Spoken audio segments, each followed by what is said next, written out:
and welcome. It's that time of the year where I am acne-ridden, depression-laden, and I bag reppin' because I have to pull consecutive all-nighters to feel better about myself when achieving a half-mediocre score despite not having achieved anything significant really at all.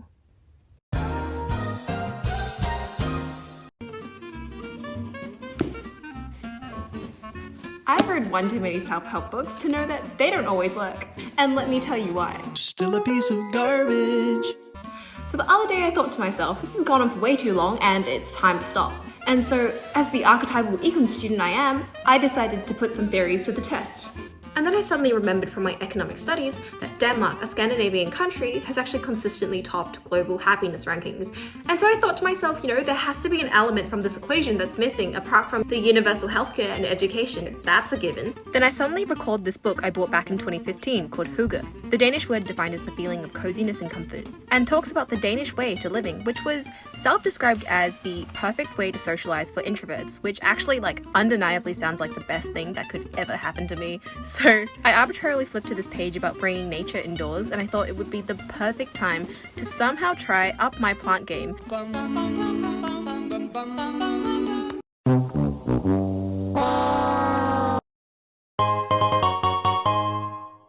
The only routine that I seem to be able to maintain is my skincare routine. I think it just adds a little bit of consistency to my day. There's really nothing like slapping some cold water on your face to just remind yourself that you're not merely in a lucid dream anymore. Here I'm just using the Ordinary's toner and some Kiehl's moisturizer to just lock up that moisture.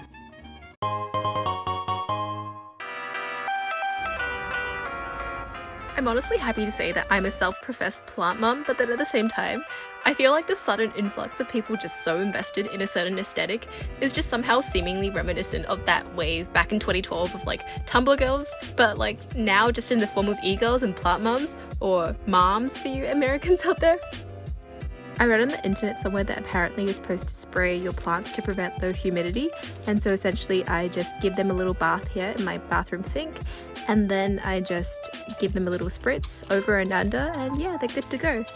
So the topic of e-girls actually reminded me of just TikTok in general. So don't come for me, but I genuinely feel that despite people shitting on TikTok users for being immature or even having such a low dignity to be using the platform at all, I've actually seen a lot of videos on body image and just prevalent issues that may be considered taboo even in our day and age, that girls may be insecure to be talking about in an open environment. And just being able to see these girls comment down below, I didn't know you had this and I didn't know this was a normal issue as well, I feel like that sparks a lot of joy in me, because as the Joker once said, we live in a society, and unfortunately that society is somewhat closed off to these topics that should be normalized.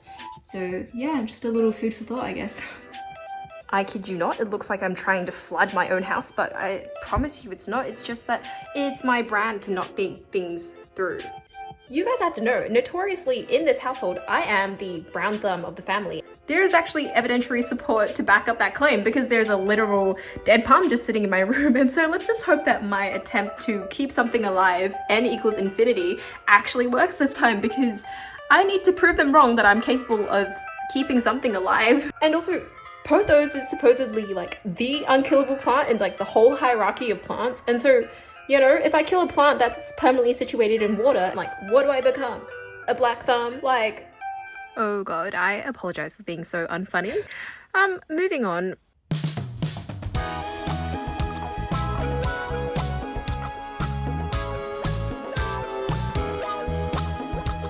I also read about creating a HYGGE corner, which is basically a corner that exudes the warm feeling that HYGGE is.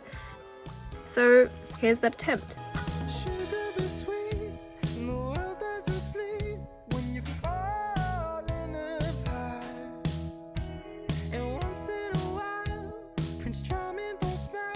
And just when you thought I was done with all my greenery, I actually also decided to start a microgreen indoor farm.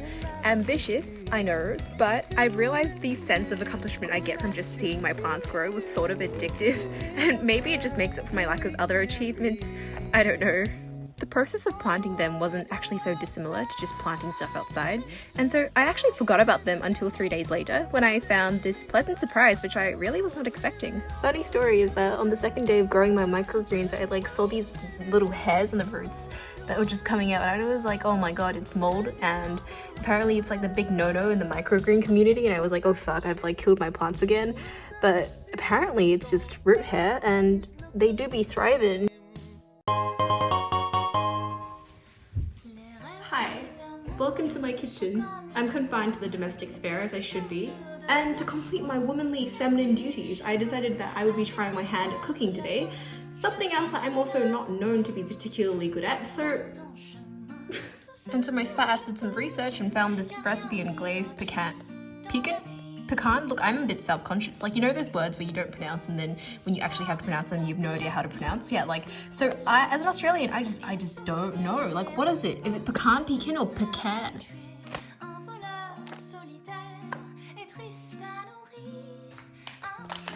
So you just need 2 cups of this.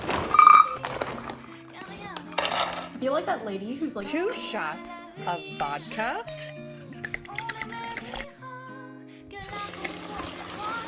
Oh god, oh my god. I haven't even got to cooking yet and I'm already messing up. And now just a 1/4 teaspoon of salt. A 1/4 cup of sugar, or, well, I've essentially got brown sugar replacement for my keto ass. And finally just a 1/2 cup of water. And we're done. And now you just have to mix this baby until it becomes dry and caramelized, whatever that will be.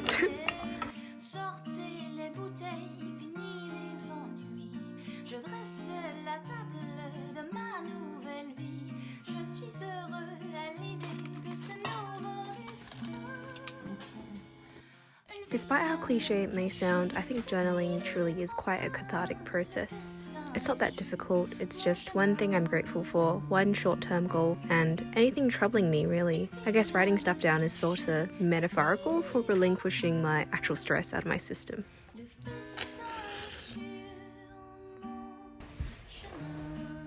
And so my spiritual journey with HYGGE concludes here. Hopefully your happiness levels have increased since the beginning of this video, and I'll see you next time.